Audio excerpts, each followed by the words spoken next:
Way back on December 20th, 1951, deep in the Idaho desert, a small team of engineers did something nobody had ever done before. They took the unbelievable power of the atom and turned it into something, well, something simple, something useful, something that could just light up a room. So let's dive into the incredible story of how four ordinary light bulbs managed to signal the dawn of a completely new age. So, take a look at this grainy photograph.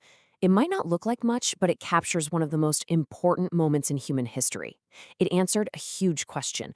Could the very same force that ended a world war actually be used to build a better world? This single image right here marks the first time electricity was ever generated from nuclear energy. Now, to really get why this was such a massive deal, we have to rewind a bit, back to the years right after World War II.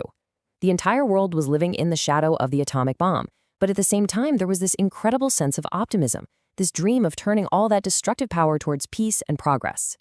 And President Eisenhower, he just captured this spirit perfectly in his famous Atoms for Peace speech. And, this wasn't just some political soundbite. It was a mission statement for an entire generation of scientists and engineers. It really set the stage for a global quest to harness the atom for good. To understand what they were really after, we need to talk about what they were trying to build. The scientific holy grail at the time was something called a breeder reactor. Now just think about this for a second. An engine that could create more fuel than it burned. I mean, that's a revolutionary concept, right? It promised true energy independence and a way to seriously cut down on nuclear waste. This was the wild idea they set out to prove. But this grand atomic dream, it wasn't being chased in some fancy high-tech headquarters. Nope, it was entrusted to a small, dedicated team working, quite literally, in the middle of nowhere. They were facing this enormous challenge with pretty much only their own ingenuity to guide them. And here they are. This is the core 10-person technical team from Argonne National Laboratory. You had the visionary Walter Zinn leading the charge, and practical, hands-on engineers like a young Leonard Cook. These were the folks who basically left civilization behind to turn a wild theory into a working reality. So they're working on this world-changing project, but their daily life was anything but glamorous. They were living in these bare-bones Quonset huts, facing a brutal 70-mile commute on terrible roads, and working these grueling 12-hour days 6 days a week.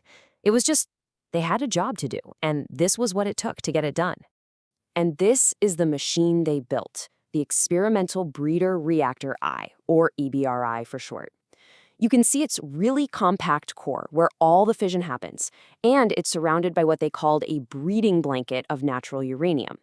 The design was totally innovative. It used this liquid metal alloy of sodium and potassium, called NaK, as a coolant, which was something they basically had to figure out how to use from scratch.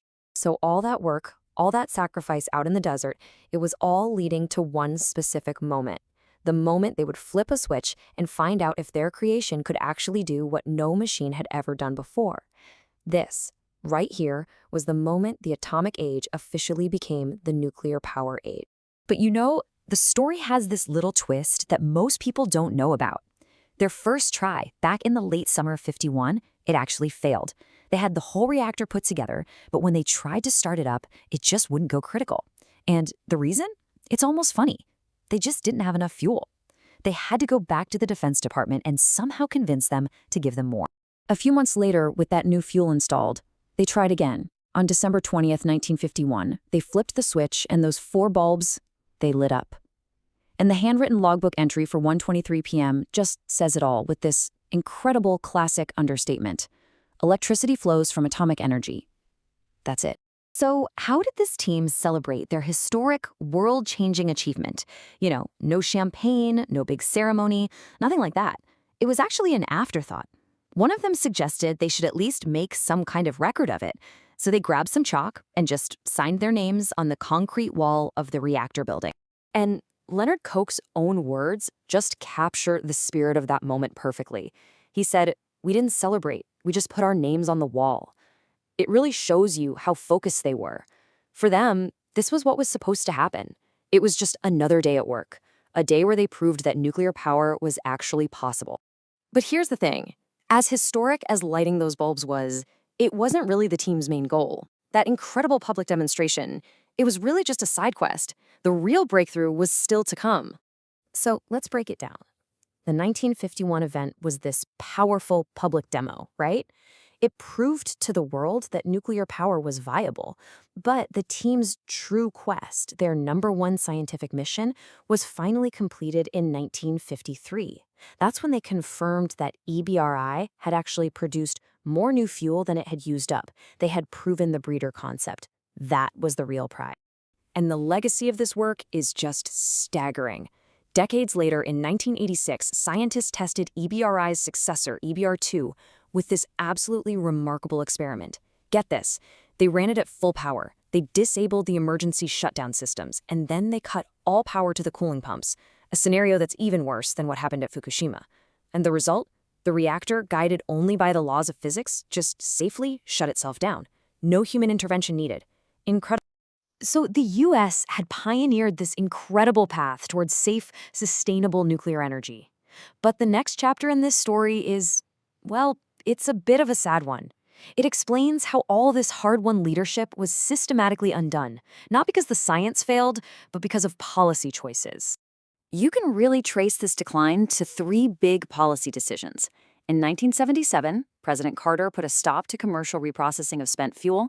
Then, in 1994, the Clinton administration shut down EBR-2. And finally, in 2009, the Obama administration ended the Yucca Mountain Waste Repository project. When you put them all together, these decisions effectively slammed the brakes on the entire research path that started in that little desert hut.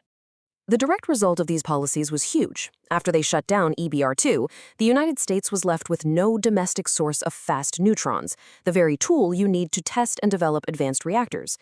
The country lost its ability to innovate in this space, forcing American researchers to literally go overseas to continue their work. The nation that lit the first bulb had just handed over its leadership role. And that brings us to today, and to the central question this whole story leaves us with.